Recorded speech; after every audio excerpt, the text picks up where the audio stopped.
En séjour à Moscou, en Russie, dans le cadre de la conférence sur la sécurité internationale, le ministre de la Défense nationale a visité les différents stands d'exposition d'armement et de matériel militaire des fabrications russes. Ceci s'inscrit aussi dans le cadre de la programmation de la loi militaire récemment promulguée par les chefs de l'État pour permettre la montée en puissance des FARDC. Gilbert Kabanda salue par cette occasion les opportunités offertes à la RDC par la Fédération de Russie pour booster l'émergence de l'armée nationale congolaise.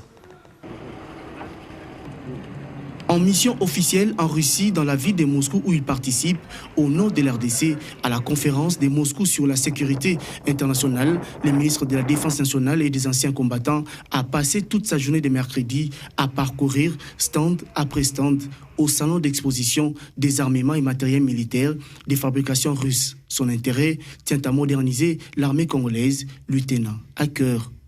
C'est d'ailleurs un des challenges majeurs de son plan d'action en conformité avec la mise en œuvre de la loi des programmations militaires tout récemment promulguée par les chefs de l'État, commandant des FARDC.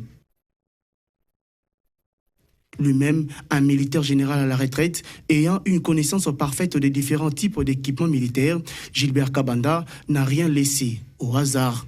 La préoccupation du ministre de la Défense nationale, parmi ses propriétés et urgences, c'est de doter l'armée nationale de la RDC des matériels et équipements modernes performants des derniers cris.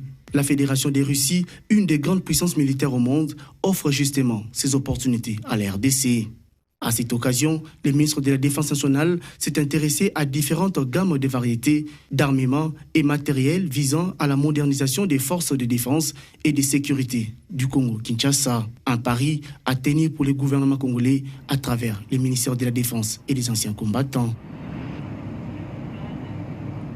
Pour les délégations congolaises, cette visite valait son pesant d'or pour la montée en puissance des FARDC.